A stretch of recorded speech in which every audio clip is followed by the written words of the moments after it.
Welcome back to the Pat RIOT Show. We're very excited. We have our friend Dr. Frank Galbraith on the show. And Doc, I got a question for you.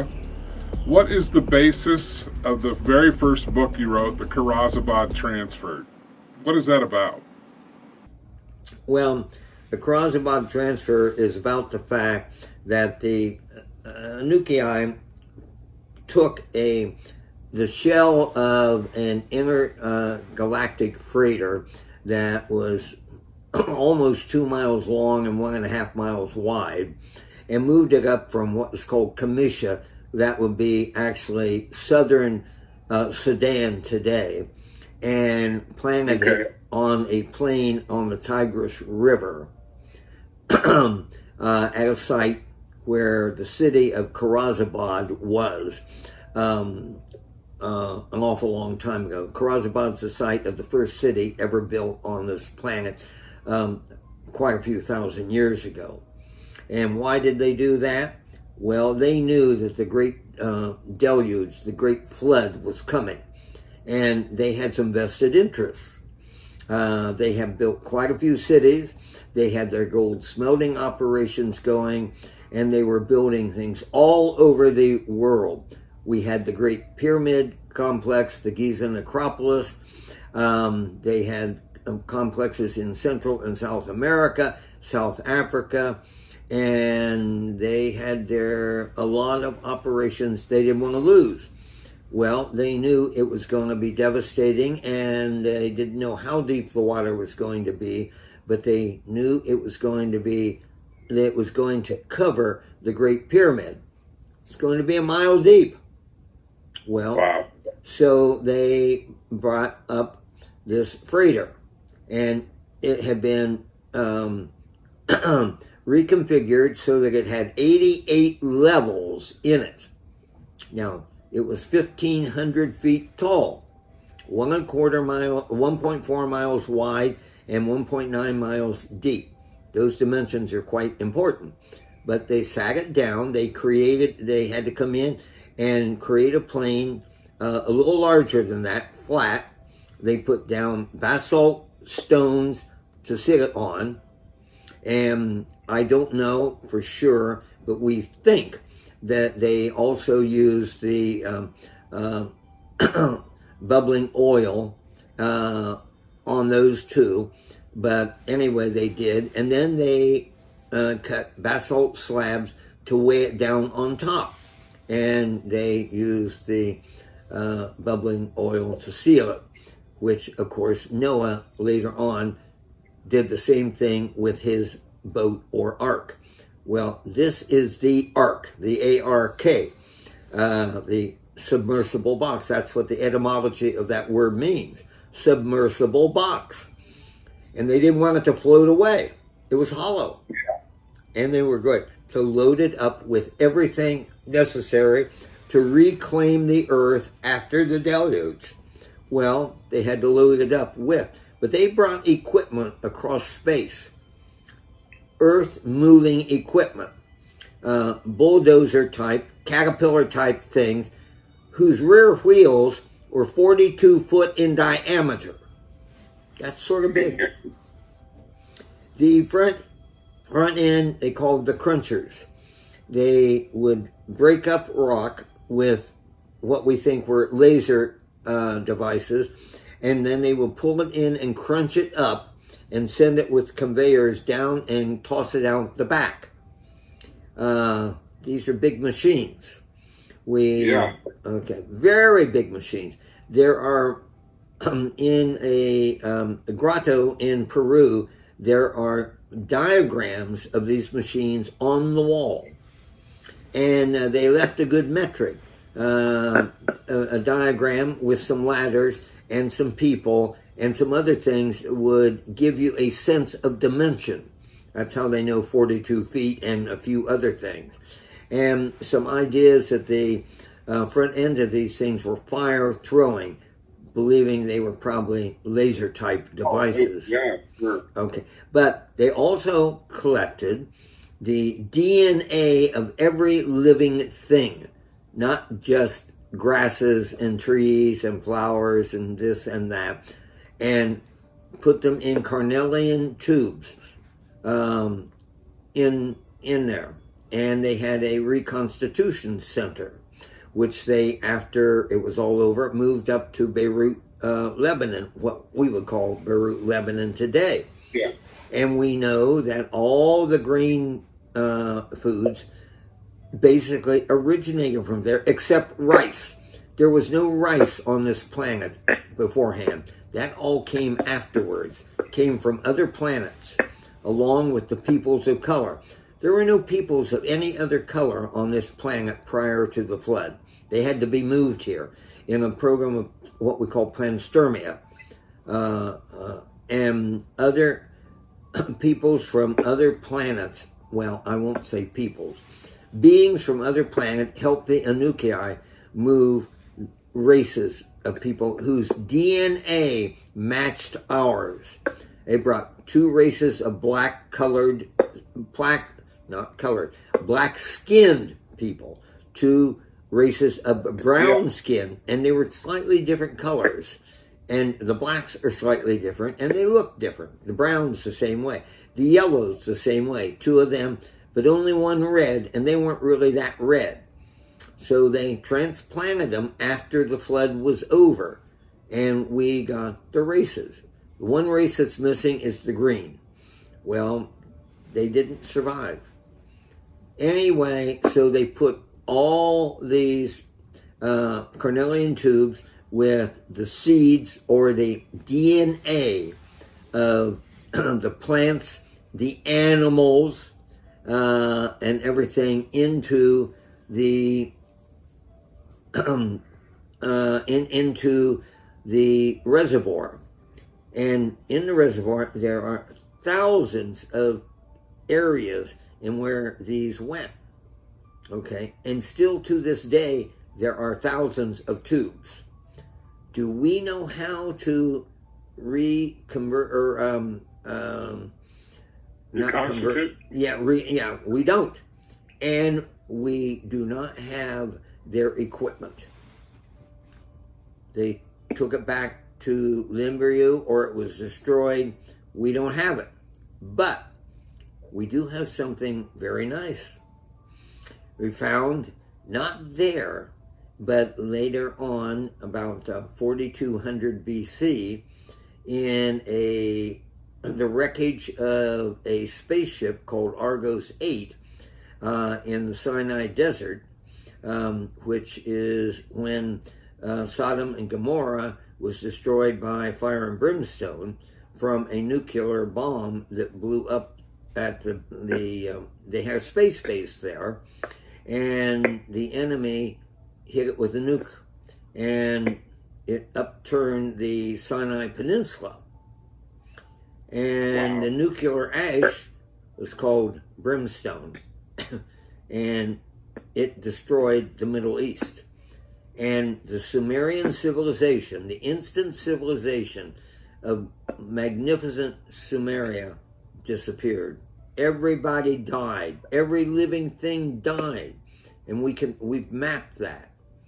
Well, anyway, we lost an incredible advanced civilization. More advanced in many respects than Egypt. That was already 4,000 years old. No, 2,000 years old, I'm sorry. Okay. And it's the mathematics and science of the Sumerians was incredibly advanced. Well, what did we find in that particular spaceship? A stasis chamber with 6 human beings in it, in stasis. We had a smaller, a 908 foot long freighter called the Argos 8. The Argos 12 is the mile-long freighter, 3-mile long freighter that's on the backside of the moon, been there for 150 years. That's the one the astronauts met into the other astronauts on the backside of the moon. But anyway, this one was landed on August the 4th to 4212 BC, and a few days later the bomb hit and turned the plane upside down.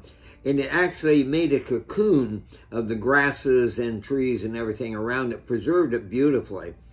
Well, it was discovered in 1988 or 9, and been digging ever since. But inside it is roughly 1,000 feet long, or 988 feet long, I think. Anyway, I found a stasis chamber, and in it were 6 ladies. And it was finally removed and taken, I think they tried it first there in Saudi Arabia, but they finally took it to Germany, and it kept operating. Its battery powers kept it going all these years. Now, I'm talking about, it was already almost 10,000 years old. Wow. Okay. And they successfully brought them out. One of the women was considerably older than the other 5. She subsequently died sometime later. She wasn't that cooperative. The others were just fine. Interestingly enough, they all spoke German and English and a few other things. They were, I think she was actually what we would call a doctor, but they were all medically capable. And they've all become literally equivalent to being physicians. They are working somewhere. They've studied them up one side and down the other, but their DNA and everything about them is no different than what we knew about an Anunnaki. But these are alive ones, okay? So we've learned everything about the Anunnaki from these people. And believe you me, I'm told there is literally nothing much different. Yes, they've got more of everything. Their DNA, they've got everything we've got, but they've got more of it. Their organs are a bit different, but they've got everything we've got, they've got. But they also don't have a couple things, too, that we do have. Nothing in terms of vital things. I think they don't have gallbladders and something else. But anyway, their blood, no different. Their blood, okay? And they've been very successful, and they're somewhere. But once they got out, the machine shut down, and they've never been able to start it up again. It just shut down. And it had basically its own power source. It had a power cell. And once they turned it off, they should never have turned it off. They turned it off. Couldn't turn it back on. And this is something that has been learned about other machines that they've gotten out of. We've got a computer that they found and moved from Kharasbod to Mount Gretna. They turned it off. Never been able to turn it on again. But they've got some other devices, vehicles, small vehicles, that they have been able to turn back on. Platforms, what we call movers. They're simply large slabs. They look like slabs. They're rectangular, and they are various thicknesses, several different sizes. They don't look like anything other than a large slab. But if you're on top of them, you'll find in the front center, if you can figure out which is the front, because they have no other markings on them until you activate them. You've got what is generally referred to as a joystick. It sits down into 3 prongs. If you've got the joystick, you activate the device. It's a mover. You activate it, it raises up by levitation, and you can move it up, so far, left, right, etc. I actually rode on one, or I've ridden on several of them. The first one I rode on, well, they had some chairs sitting on it. We sat on the chairs. It went down the runway quite a distance. It went up and butted itself into some gravel. A Jeep drove on it in the back. We were in the front. As it pulled forward, you had the sensation like this thing's going to tilt. It didn't. It didn't tilt at all. Self-leveling. Okay, they came in 3 sizes. I was on one of the small ones. They come in very large ones. It was believed that these were the kind of things that they used to move large stone blocks. There are diagrams in hieroglyphics on walls in the pyramids, not in the Great Pyramids, but other pyramids that depict these things and show that they've got loads on them. There are also other pyramids or other walls that show things that look like helicopters. Yeah. Yeah, well, right in those, they don't depict this, but you can see below that, you can see these slabs that have things sitting on them, but they don't show anybody doing anything with them. But in fact, that's what they are. These slabs have controls, and they move things. They're called mass movers. So these were used to build the pyramids, then, I'm assuming, right? We don't know if they were, but we know from the 3 sizes we've got and the fact that we've got operational controls over them, yes, they can. They can move granite blocks that weigh 300 tons. Wow. And yet, you wouldn't think they could.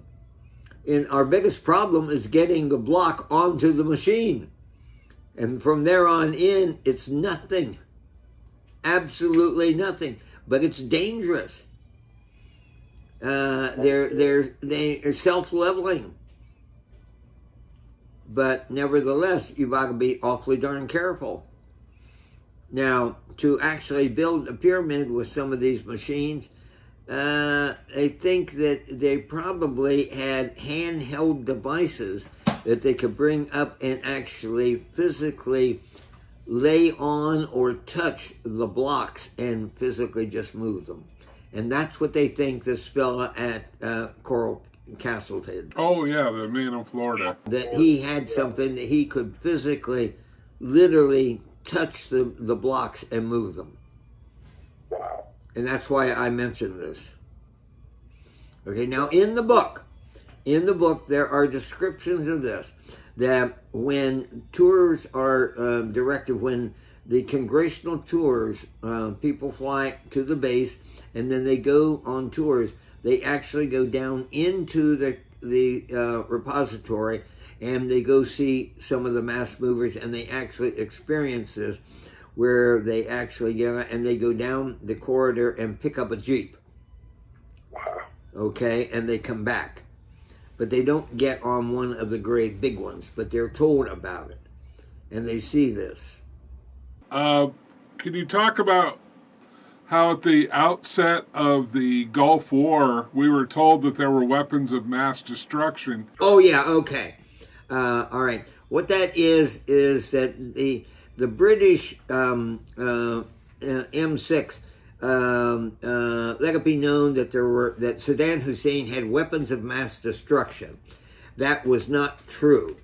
And George Bush was fed information that they had weapons of mass destruction. No, they had nuclear-powered machines. Some that were actually machines that physically move, but most of them were that they were machines in general that were operated in terms of nuclear energy. Okay, and so unfortunately, and what it was were these were items that were in the Kharasbod repository, and they were not weapons. They were simply machines that operated, a couple of them were earth-moving machines, like caterpillars, right. Smaller ones. Their power was nuclear energy.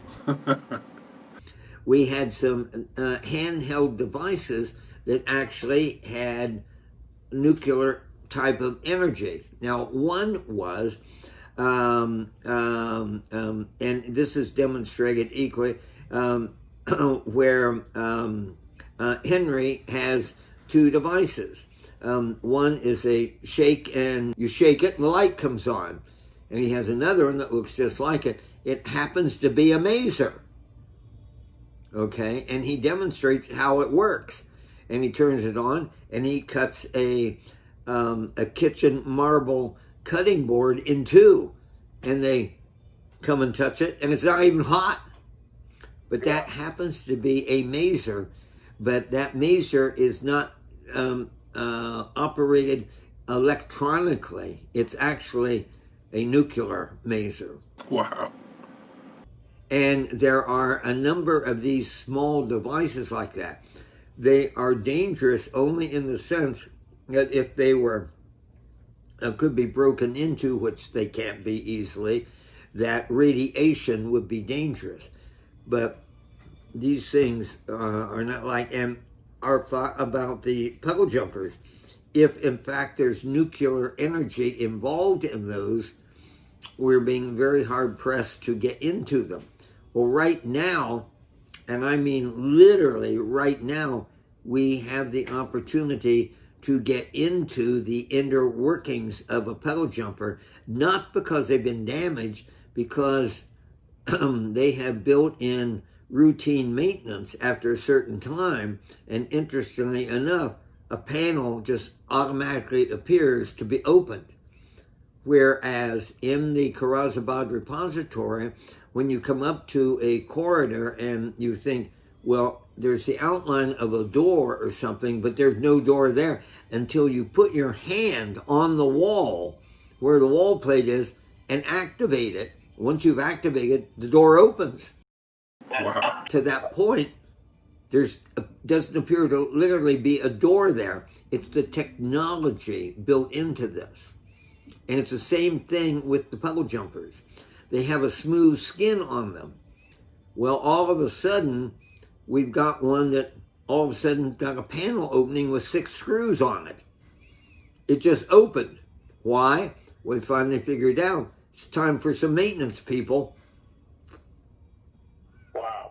And that puddle jumper is about 14,000 years old from when we first discovered it. And we don't know how much older it is from that, because we hadn't got into it to find an ID tag in it, and more than likely there is, because they did manage to put tags on a lot of things saying this was made in this plant on Nibrio on this date, etc. and so forth. A lot of things are labeled. They labeled things. Amazing. Yeah. See, the Egyptians put hieroglyphs and everything out on all their pyramids, but the Nibrians didn't put any dating at all on the Great Pyramids. None whatsoever. Doc, we got to call this episode one for the books, and it is one for the books. It's been amazing. I think the next one we're going to talk about your book and where the characters came from. So people, tune in to the next episode with Dr. Frank and myself, and we'll carry on from there. Thanks for watching the Pat RIOT Show. I will sleep on it. Okay. Okay. Thanks, Doc. Look forward to it. Yep, me too.